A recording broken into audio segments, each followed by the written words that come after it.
Ok, bienvenidos al primer podcast de Hay que verla. Ese es ese podcast que habla de esas películas, esa serie que de repente todo el mundo la vio, se comentó demasiado, fue una serie de culto, una película bastante analizada y uno de los dos no la vio. En este caso estoy acompañado con Alejandro Mobilia y quien les habla es René Rodríguez. Alejandro, cuéntame, ahorita que nos cayó como anillo al dedo este podcast porque estamos en tiempos de cuarentena, de contagio, de coronavirus y la gente lo que más está haciendo es ver series en Netflix y películas. Cuéntame un poquito, antes de entrar a esa serie y a esas películas que vamos a comentar, ¿cómo ha sido tu experiencia de cuarentena? Hola a todos, ¿cómo están? En principio la experiencia de cuarentena ha sido la misma de la de todos, espero, ¿no? Cada uno en su casa cuidándose. Así que sí, ha sido un momento ideal para aprovechar, para ver películas que uno siempre quiso ver y nunca pudo, para ver series que uno hacía rato que les tenía ganas. Y bueno, sí, la única imposibilidad es la de reunirse, entonces los podcasts y todo lo que sea virtual ayuda en ese sentido, ¿no? Sí, la gente está creando contenido como loco, no sé si te has dado cuenta por Twitter, por Instagram, hay como un furor con los live, por ejemplo. Sí, hay un furor por todo lo que es Instagram Live, por ejemplo, hay todo lo que son los youtubers, están produciendo mucho más contenido porque saben que también van a tener mucha más audiencia, así que es un momento ideal para darse esos gustos que quizá en momentos comunes uno no tiene tanto tiempo. Entonces, Alejandro, cuéntame un poquito qué fue para ti, porque una cosa es, yo digo que es muy diferente ver algo, una serie, una película fuera del tiempo, ¿no? Fuera del contexto en el que salió. ¿Qué fue para ti ver Los Simuladores, que fue la serie que tú me recomendaste en el momento de furor? Que tú me comentabas que era algo así como Los Simpsons, que yo pensé que en Venezuela Los Simpsons, por cierto, yo soy venezolano, Los Simpsons era la locura y me doy cuenta que yo creo que en Argentina es mucho más el furor con Los Simpsons y El Chavo del Ocho que allá en Venezuela. Sí, a ver, acá en la Argentina creo que lo dijiste bien, Los Simpsons es por lejos la serie más vista, o sea, en el canal de más audiencia probablemente, que es Telefe, durante años y años, desde que yo soy chico, o sea, hace al menos 20 años, que todos los días siempre se pasaba Los Simpsons. En lo que es cable también Fox siempre pasó Los Simpsons. En lo que en Telefe que estábamos hablando, los fines de semana 6 o 7 horas seguidas de contenido. Y quizá no a ese nivel, pero sí en lo que es contenido nacional, junto con la versión argentina de Casados con Hijos. Los Simuladores es las series que más se pasaron y se volvieron a pasar, y tiene la ventaja de que es una idea original, así que para mí tiene sentido el que no la haya visto ver Los Simuladores, porque probablemente es la mejor serie argentina, en mi opinión. Es que incluso yo recuerdo cuando salió la idea de este podcast, de Hay que verla, que estábamos hablando del cine argentino, porque yo soy fan de Ricardo Darín y me estaba recomendando mucho las creaciones de Damián Cifrón, y estábamos hablando, si no me equivoco, de Relatos Salvajes, y bueno, y ahí fue que salió lo de ver Los Simuladores.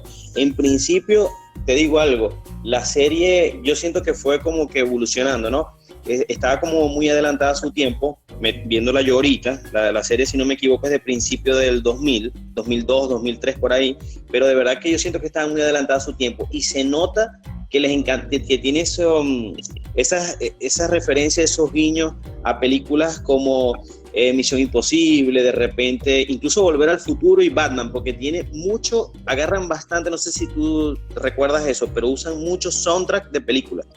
Sí, por supuesto. De hecho, estaba volviendo a ver algunos de los capítulos.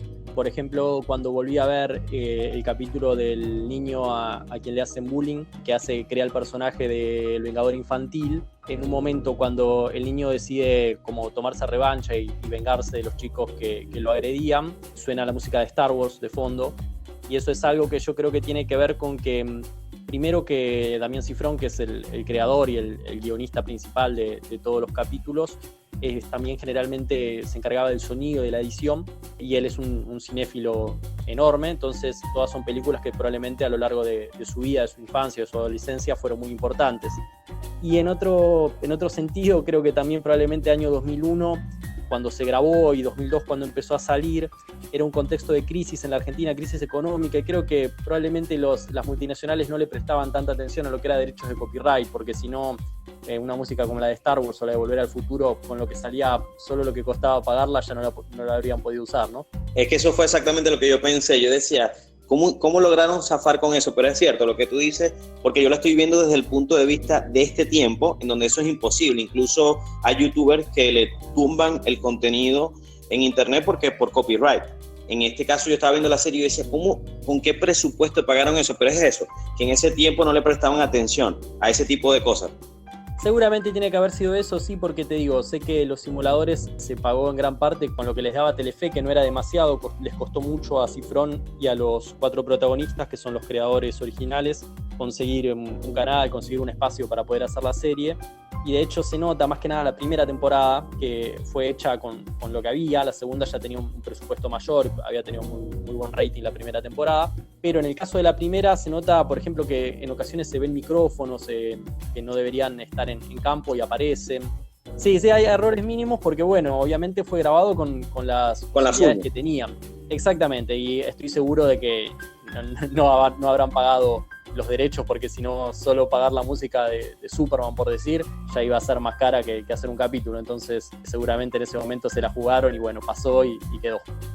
Yo te digo algo, a mí me parece, capaz, no sé si estarás de acuerdo conmigo, pero yo no sé si era por el hecho de que lo hacían con las uñas, con lo que tenían, pero yo siento que disfruté más la primera temporada que la segunda. Yo no sé si es que en la segunda se llenan de muchos personajes.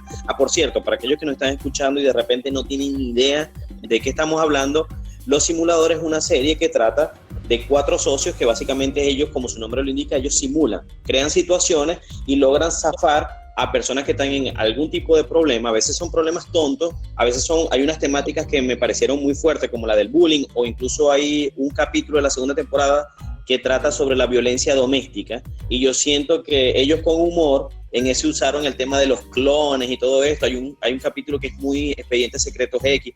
Yo siento que ellos con el humor también tenían un alto contenido social. Sí, estoy de acuerdo.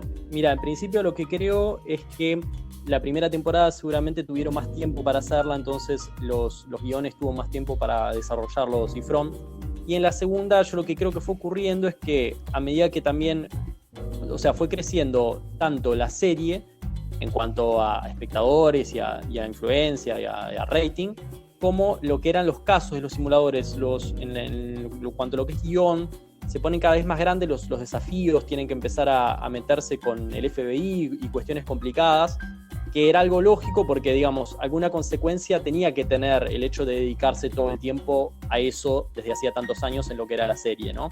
Entonces creo que lo cortaron en el momento justo antes de que se pusiera demasiado grande, y coincido con vos que la primera temporada es un poco mejor, los guiones están más desarrollados.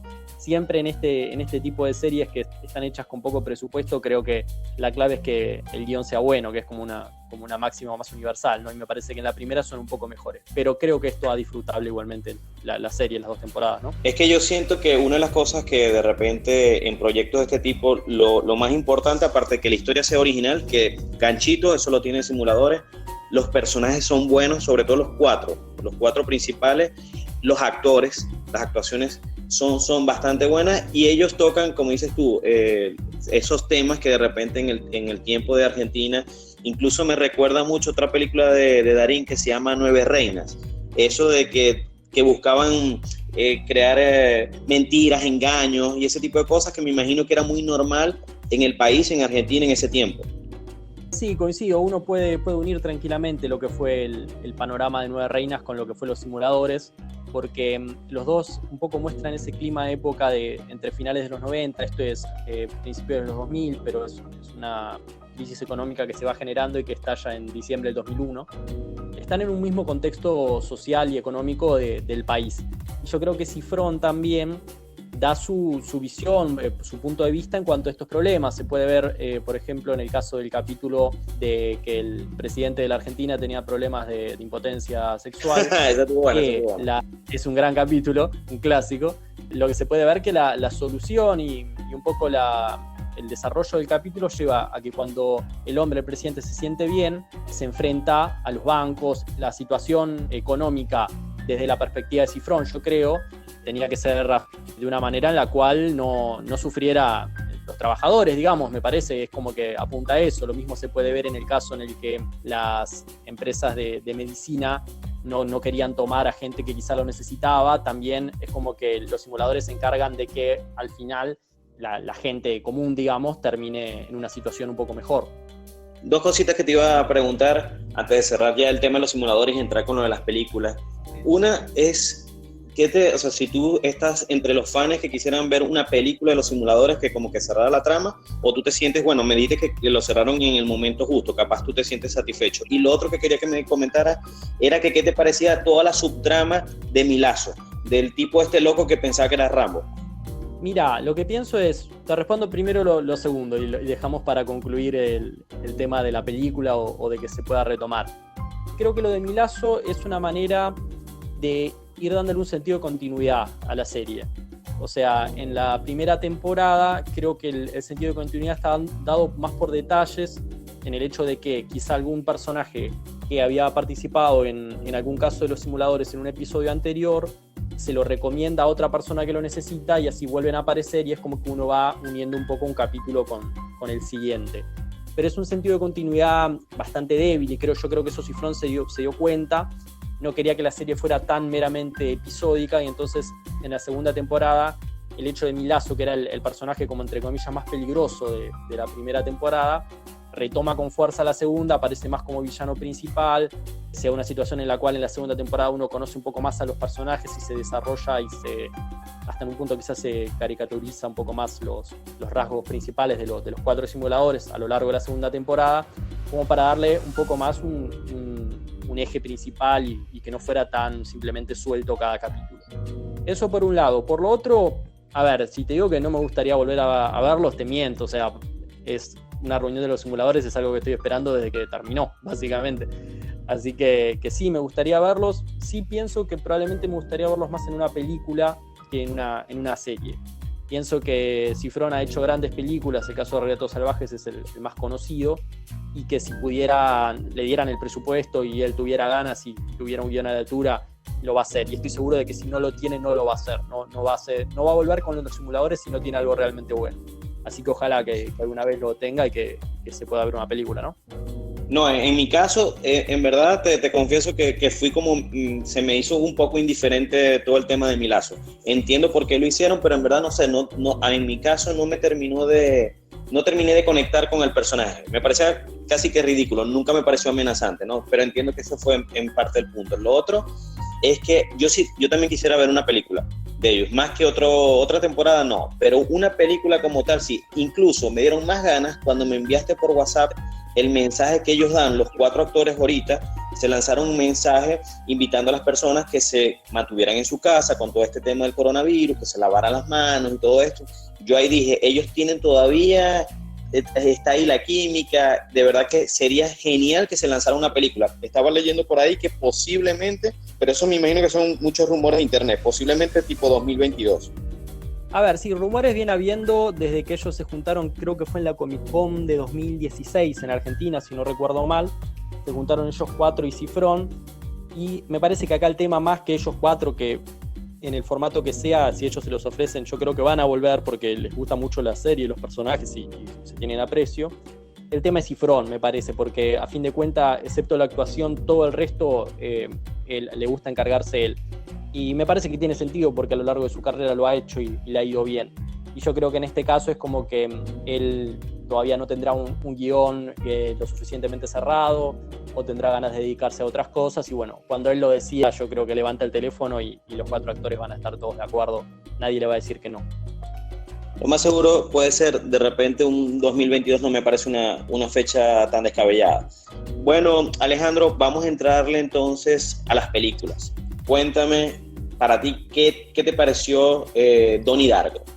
Donnie Darko, primero quiero aclarar, la verdad es que cuando la vi la versión extendida sin darme cuenta, sin saberlo, y después me enteré de que había unas cuantas diferencias con lo que era la versión original, que el director en su momento cuando salió la película fue poco después del atentado a las Torres Gemelas, entonces al tener todo un tema de un accidente de avión y de cuestiones vinculadas con accidentes en ese sentido, era complicado que tuviera un estreno más grande, entonces se terminó siendo más chica probablemente la difusión y el contacto que tuvo con el público de lo que hubiera sido en otro contexto.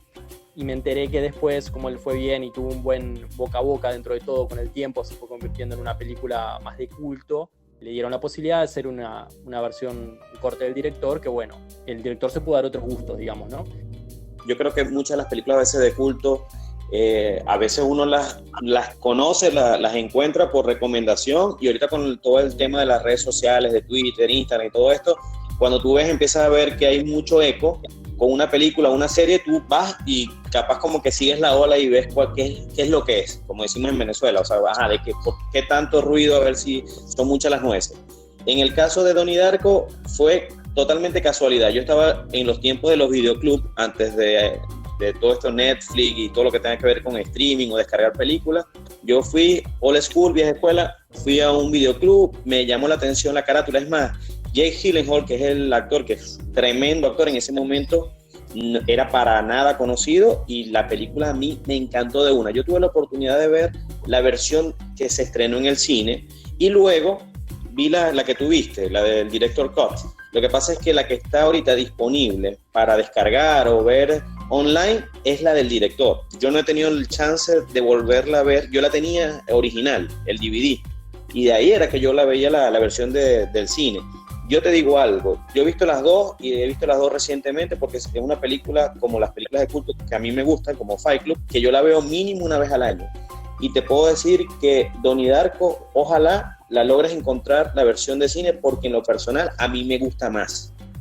Sí, eso he escuchado que le pasa a muchos fanáticos, lo que te pasa a vos, que quizás sienten que en la versión del director se pierde un poco cierta ambigüedad que había en la versión original, al tener menos escenas y quizá al no tener las capturas o las escenas en las cuales aparecen pasajes del libro, que ayudan a que el espectador entienda un poco más cuál era la perspectiva del director. Pero bueno, quizá en la versión original, al no estar todos esos inserts y esas cuestiones, esos minutos extra, el espectador tiene más libertad, y bueno, también le da la posibilidad de que la cabeza de uno juegue para otros lados, ¿no? Es que claro, yo siento que a veces eso le ocurría a muchos directores, entre ellos George Lucas. Yo a veces siento que un director, cuando se le cerca, cuando de repente no tiene full libertad, él empieza a llenar esos vacíos de libertad con creatividad. Y a veces libertad me refiero a presupuesto. De repente, en el caso de Richard Kelly, que es el director, no tenía mucho metraje para dar tanta explicación, porque en verdad el tema es bastante complejo, porque, toca el tema de viaje en el tiempo, pero de una forma muy loca. Y esa parte de locura de la película, al explicarlo tanto, yo siento que pierde cierto misticismo. Entonces, yo en ese sentido, yo prefiero la parte más libre de interpretación de la película. Te digo algo, con ese director ocurre lo que lamentablemente a veces pasa con ciertos realizadores que tienen unas óperas primas que son bestiales, que tienen una primera película que es una locura, y luego empiezan a sacar otras películas y su filmografía se va literalmente a la mierda. O sea, es un director que yo, después de Donnie Darko, yo no le vi una sola película que me gustara. Diferencia, por ponerle un ejemplo, al director de las películas de Batman, de la trilogía, Christopher Nolan. Él se lanza sus dos primeras películas, que es The Following, que la puedes ver por YouTube, es en blanco y negro, y Memento. Luego de ahí, porque para muchos Memento es la primera película de Christopher Nolan, luego de ahí él se fue superando, y cada vez que tenía como más presupuesto iba mejorando. En el caso de Richard Kelly, yo siento que el que pudo sacar más jugo de Donnie Darko fue el actor. Estoy de acuerdo, de hecho, los dos protagonistas, perdón, no diría los dos protagonistas, el protagonista y la hermana son hermanos en la vida real. Y creo que los dos pudieron hacer carreras más que interesantes. El caso de Maggie, de la hermana, trabajando con Nolan, como decís, más adelante, El Caballero de la Noche, en Batman, y los dos han podido tener carreras interesantes. Y sí, la verdad es que la carrera del director no la he seguido tanto como vos, no he visto otras películas de él, pero sí, suele pasar que yo lo veo mucho en la música, alguna banda o algún cantante solista tiene un muy buen primer disco y después quizás su carrera no logra estar a la altura de lo que fue ese debut, ¿no? No, es que de verdad tenía mucho tiempo que no escuchaba ese término. A mí yo lo usaba mucho, que es el efecto del primer disco. Es esa banda que de repente saca un disco, el primero, explota. Es como el éxito, lo que llaman en algunos países el chiripazo, pues, que sacas de repente un sencillo, se vuelve el número 1 en las listas y después desaparecen porque no pueden volver a remontar a la ola. Al director de Donnie Darko yo siento que le pasó eso, a diferencia del actor y la hermana, que tú lo comentabas. Incluso te iba a comentar que hay un dato, o sea, yo vi la película, tan fan de la película soy que la veía con comentarios de director. No sé si tú has visto películas así. Yo soy demasiado geek con las películas y cuando me gustan mucho las veo con comentarios. Y ella, en los comentarios de Donnie Darko, ella dice que a ella le pegó demasiado la escena final de la película porque tiene que ver, bueno, aquí me estoy lanzando un spoiler, pero hay algo que ocurre que a ella le afecta porque es el hermano el que está viendo ella en pantalla, y ella, que no sé si tú recuerdas el rostro de ella, no voy a decir qué es lo que ella ve, porque si no le arruino al que nos está escuchando la película, pero de verdad que la actuación de ella en ese momento es genial, nada más la cara, el rostro de ella es demasiado devastador, no sé si recuerdas, terminando la película. Sí, lo recuerdo, por supuesto. Pensé que simplemente estaba muy bien actuado, no había pensado, es verdad, la relación con que el personaje que acaba de morir, porque perdón que lo spoileé, pero si no vieron la película, podemos partir de esa base, de que antes de empezar a escucharnos hayan visto lo que vamos a trabajar. Pensé que simplemente estaba muy bien actuado, pero es verdad, o sea, lo que vos decís, el personaje que acaba de morir está interpretado por su hermano, en la vida real, así que debe ser doblemente fuerte. Sí, es más, creo, si no me equivoco, que ellos después de eso ellos no han vuelto a actuar juntos, no que yo recuerdo, que yo sepa. El caso de él, te recomiendo que veas Nightcrawler, es una película genial. Otra es del director de una de las que vamos a comentar a continuación, que es el Denis Villeneuve, que es la de Blade Runner 2049, pero la película que él hizo con Jake Gyllenhaal se llama Prisionero, es él con Hugh Jackman. Esa película es genial y es así al estilo El silencio de los inocentes. Si no la has visto, Ale, te la recomiendo que la veas, y de todos aquellos que nos están escuchando. Tomo los consejos y los podemos retomar en algún episodio próximo, ¿por qué no? Ahora sí, Ale, vamos a entrarle a dos clásicos. Uno es una película de culto del 82 y la otra es del 2017, que logró lo inimaginable, que es hacer una buena secuela después de 30 años, y es Blade Runner. ¿Cómo fue la experiencia? Ya tú habías visto Blade Runner, pero cuéntame cómo fue la experiencia de volver a ver la versión del 82 y ver la del 2017. Y también me gustaría saber si tenías conocimiento de que Blade Runner tiene distintas versiones. Está la versión que salió en el cine, y luego hubo una versión, supuestamente una versión de director, que tenía la voz en off de Harrison Ford, y luego salió lo que se llama Final Cut, que es con, supuestamente, porque todo es con entre comillas, porque en verdad que con esa nunca se sabe, que es la versión con la cual está satisfecho el director. Sí, René, bueno, yo había visto Blade Runner, la original, hace unos años, pero me vino muy bien volver a verla, para recordarla, para refrescarla, porque no la tenía tan presente en mi cabeza. Y la versión final, que es la que está en Netflix, y sí, como vos decís, entiendo que es la versión en la cual el director se siente más satisfecho. He escuchado también que la versión que venía con los comentarios de Harrison Ford no había dejado muy satisfechos ni al director ni al propio Harrison Ford, que lo había narrado con poco entusiasmo, digamos, y que he escuchado que quizá en momentos se pone muy descriptiva, que la voz en off explica cosas que quizá el espectador, por el mero hecho de estar viendo la película con atención, puede deducir por su cuenta sin necesidad de que un narrador se lo explique. Lo que pasa es que una de las características del cine negro, film noir, que es lo que básicamente estaba haciendo Ridley Scott con Blade Runner, pero en este caso era ambientada en el futuro, tiene mucho uso de voz en off, incluso a veces lo sobreutilizan. Pero en el caso de Blade Runner, de verdad que yo no sé si era la apatía con la que le hizo Harrison Ford o qué, porque Harrison Ford es así. Harrison Ford, si él está motivado, él da el máximo. Uno lo puede ver en las películas como de repente El Fugitivo, El Imperio Contraataca, las películas de Indiana Jones, por lo menos las 3 primeras de Indiana Jones. Pero cuando él no tiene ganas de hacer algo, se le nota a legua. Y una de las cosas que se le nota en Blade Runner, en la versión esa que tiene las voces en off, es que, como tú mismo lo dijiste, súper descriptivo, súper obvio, casi que redundante, entonces de verdad que no aporta nada. A mí la versión que está en Netflix es la que más me gusta. Yo tuve la oportunidad de ver las 3 versiones y para mí la final es la mejor.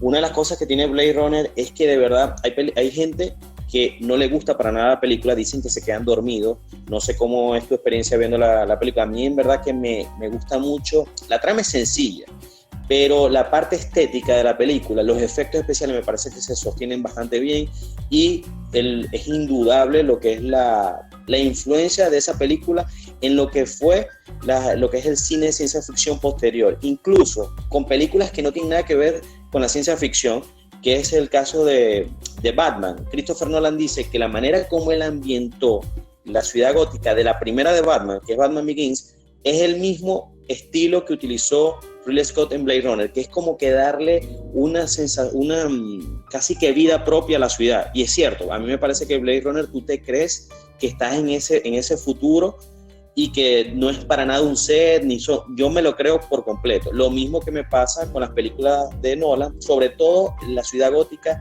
de Batman Begins, que es totalmente diferente a la de Dark Knight y Dark Knight Rises.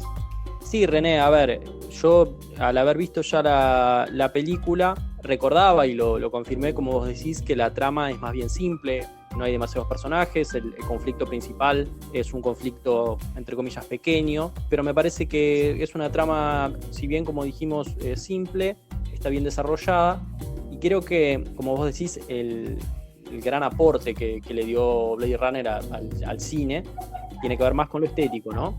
Con el desarrollo de una ciudad, de una manera de filmar que quizás hasta ese momento no se había visto. Me resulta interesante, es lo mismo que pasa en Volver al Futuro 2, por ejemplo, que son películas que se grabaron en los 80, que miraban al futuro, y son ese futuro al cual miraban son años que ya hemos pasado, digamos, 2015, 2017, y que nada, en estos años es interesante compararlo como, digamos, qué fue hacia dónde se desarrolló el mundo, y que generalmente no ha tenido mucho que ver con las posibles alternativas de directores en aquel momento. Con respecto a lo que es Blade Runner 2049, es interesante porque me parece que es una película ya con otra complejidad, un guión bastante más enredado, pero muy bien resuelta igualmente, y es un caso raro el hecho de que haya una secuela 35 años después y que tenga este nivel.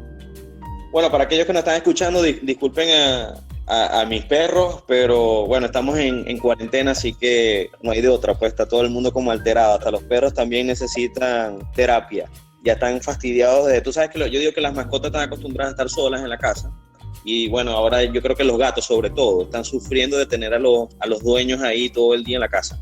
Bueno, volviendo con la cuestión de lo que estabas comentando de Blade Runner, es verdad, diste en el clavo con respecto a lo de Volver al Futuro. Hay muchas cosas que de repente no hay carros voladores ni nada, pero hay muchas cosas de Volver al Futuro 2 que la pegaron. Las pantallas planas, ciertas cosas, cierto manejo de la nostalgia, porque en verdad ahorita se le saca jugo al máximo el mercadeo de la nostalgia, y yo me acuerdo que en Volver al Futuro 2 estaba el café de los 80 y un poco de sitios donde vendían cosas vintage, que ahorita eso es así. Lo mismo con Blade Runner. Blade Runner también tenía ciertas tecnologías que, si bien algunas ahorita dan risa, otras la pegaron por completo. El uso de repente de esas publicidades que ellos tenían ahí, que en hologramas y todo esto, me parece que son geniales. Entrando ya en lo que es la secuela, yo me atrevo a decir que es la mejor continuación que yo he visto de una película 30 años después, porque lo han intentado con Terminator, lo intentaron con Alien y lo intentaron incluso con Star Wars. A pesar de que me pueda gustar The Force Awakens, me parece que The Force Awakens básicamente fue un remake, un refrito de lo que fue A New Hope, de que fue el episodio 4. En cambio, Blade Runner 2049 no cometió el error de repetirse. Me parece que lo que hizo fue expandir ese universo, ese mundo, y le dio mucho más complejidad. De repente, si bien la parte de efectos especiales puede ser que, ok, ahorita le pueden sacar más punta porque hay mucha más tecnología para hacerlo, la parte de los CGI y todo esto, pero me parece que el fuerte de la película, más que los efectos especiales, es la fotografía. La fotografía de Blade Runner 2049 es una locura. Yo todavía recuerdo cuando yo la vi en el cine, Ale, yo la vi con otro compañero de podcast, con el que grabo un podcast que se llama Todos Cinefans. Y te digo algo, nosotros dos nos veíamos la cara y estábamos como fuera de control, emocionados viendo el arte que uno veía. Es una película que yo me quedo mudo viendo la fotografía de esa película. No sé si a ti te pasó así.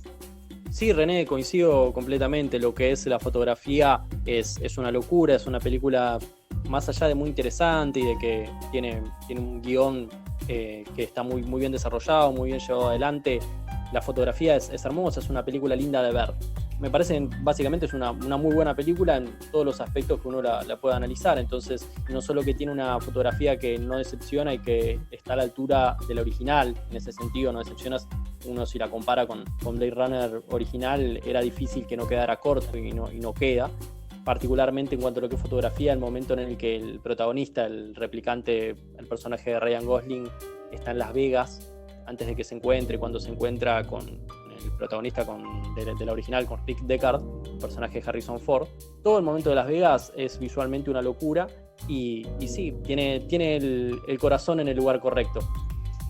Si bien toda la película, antes de lo que es la escena o la secuencia en Las Vegas, la película iba súper bien, con tremendo soundtrack, tremenda fotografía, la actuación de Ryan Gosling está genial, pero yo siento que la película remonta y se pone, o sea, pasa de buena a excelente, y yo diría casi que película de culto, cuando llegan a la parte de Las Vegas, a nivel de fotografía, a nivel de actuación. Yo siento que uno de los mejores papeles y una de las mejores escenas actuadas de Harrison Ford es cuando él tiene esa conversación con Ryan Gosling en la barra, en su casa en Las Vegas. E incluso, ahorita con la cuestión del coronavirus, a mí una frase que él dice al final de esa conversación, que dice: cuando tú amas a alguien, tienes que ser un extraño. A mí me inspiró tanto que yo escribí un poema sobre eso, e incluso ese poema tuvo bastante, a la gente le caló, pues a la gente le gustó, y yo siento que ese mensaje que te dice la película, que a veces tú te tienes que alejar para proteger al que tú quieres, y es una cosa que está súper ahorita es la actualidad básicamente. Uno se tiene que alejar de los seres queridos, bien sea de los niños, de repente de los abuelos, y básicamente ese es el tema de la película, que cuando tú amas a alguien tú te tienes que distanciar, y yo siento que es otra cosa. Bueno, otra cosa que te iba a comentar, aparte de todo esto del mensaje que está muy apropiado con el tiempo que estamos viviendo, es que te recomiendo, a mí se me olvidó darte el tips, que la película, así como Matrix, no sé si tú te acuerdas que cuando salió Matrix Reloaded y Revolution, los Wachowski sacaron unos cortos que se llaman, que a la final se unieron todos en lo que se llamó los Animatrix. Bueno, Denis Villeneuve hizo lo mismo y tienen 3 cortos que los puedes conseguir en YouTube. Uno se llama Blackout 2022, ese es un corto de anime.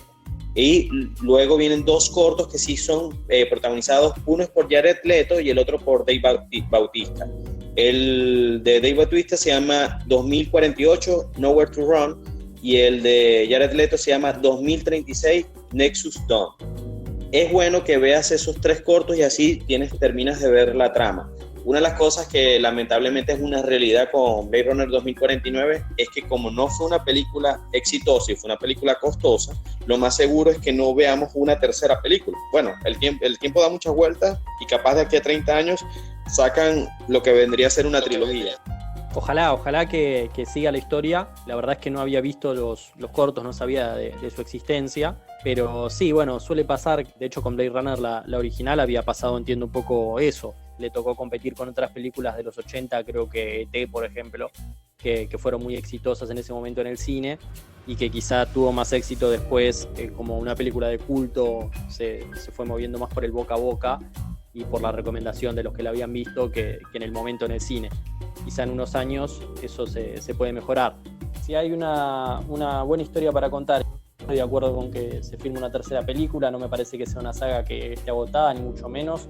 No tiene 1 millón de películas, no es Rápido y Furioso ni nada por el estilo, así que tranquilamente se puede contar en una tercera película si tienen una buena historia para contar. Después, con respecto a lo de la hija que me mencionabas recién, al personaje de la hija de Rick Deckard, pienso que quizás es un buen paralelismo con la cuestión del coronavirus que estábamos hablando, porque el de ella es un caso que, por una cuestión de salud, el personaje estuvo encerrada para no contagiarse de nada y no exponer su salud frágil al mundo externo durante muchos años. Así que me parece que ella es como que un poco ya lo podíamos ver en otro vínculo, lo predijeron desde la película, todo lo que fue nuestra situación actual en algunos sentidos. Y sí, también es cierto que, bueno, a la hora de discutirlo, es posible que este personaje de la hija no haya estado encerrada por una cuestión de salud, sino simplemente para protegerla, porque era un personaje muy valioso para poder desarrollar una revolución en cuanto a lo que eran los replicantes y los derechos de los replicantes. No, Ale, me encantó lo de, no lo recordaba, lo de la hija. De verdad que yo siento que eso se le fue a mucha gente, porque si no, vieras miles de memes con la imagen de Harrison Ford, la hija, y el vidrio que lo separa, porque básicamente eso es una realidad ahorita. Hay muchos videos, memes y todo esto de esa misma imagen, y ya la tienes ahí en la película. De verdad que casi que me provocó volverla a ver otra vez por enésima vez, o sencillamente irme y buscar ese clip.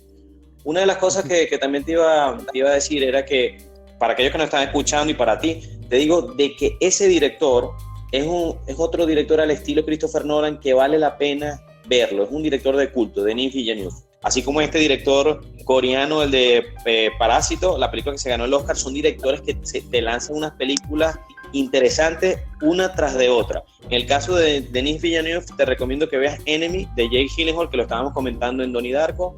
Te recomiendo que veas Sicario con Emily Blunt.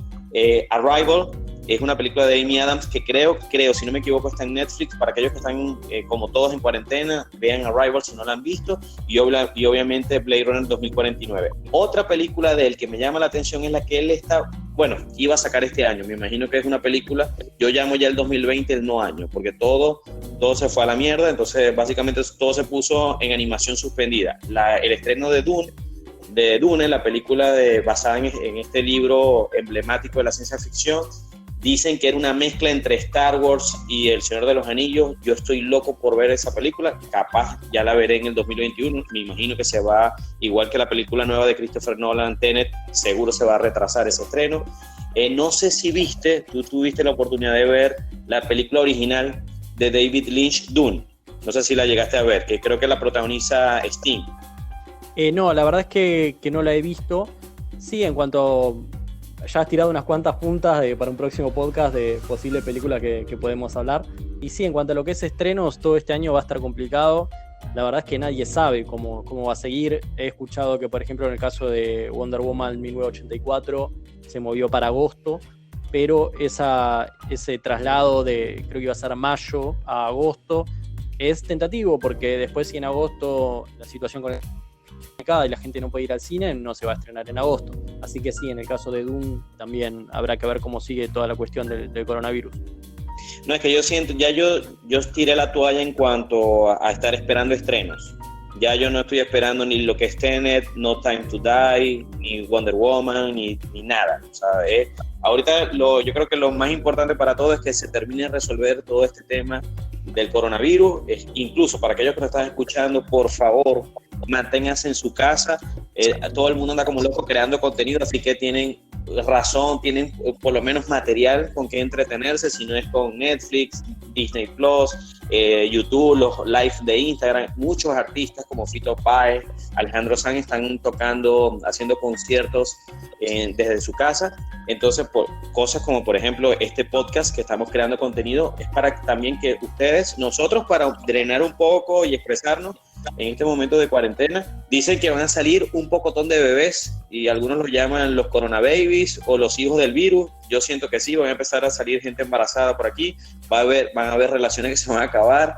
De repente, cuidado por favor cuando escuchen notas de voz. Recuerden que muchos están en familia en sus casas, y una misma nota de voz o una videollamada puede revelar de repente información confidencial y la escucha toda una familia. Eso ha pasado, historias de la vida real. Entonces, si bien, volviendo al punto de lo de Wonder Woman y todo esto, yo siento que lo más importante es que se termine de resolver el coronavirus. Ya los estrenos, bueno, tendremos 2021 para disfrutar el pocotón de películas que van a hacer. Incluso me imagino que ya van a empezar a escribir guiones de más películas sobre virus. Hay unos memes muy buenos, Ale, que te colocan que ya en algunas librerías te quitaron lo que son literatura apocalíptica y te la colocan como lectura informativa. Yo me he puesto a ver de loco Epidemia, Contagio, Soy Leyenda, 28 días después, toda película que tenga que ver con un virus. Yo ando tipo sádico viéndola y casi que tomando nota. Entonces, bueno, y sobre lo que tú me estabas comentando, sobre que ya tenemos unas puntas, de repente no sé si se te ha ocurrido de repente una serie o una película que sea de culto y que la podamos comentar en el próximo programa. Te soy sincero, vos hablabas recién de Contagio y de películas y de series que tienen que ver con lo apocalíptico y con las circunstancias actuales. Yo, mi cabeza quiere ir para otro lado, no quiero pensar más en coronavirus fuera de lo que es necesario y que hay que quedarse en su casa y lavarse las manos y todo lo demás que ya todos sabemos. Así que no estoy viendo nada serio, estoy viendo Friends por 15ª vez, capítulos sueltos, así que mi cabeza quiere relajarse un poco y reírse un rato, ya que no se puede salir de la casa, al menos salir para otros mundos, digamos.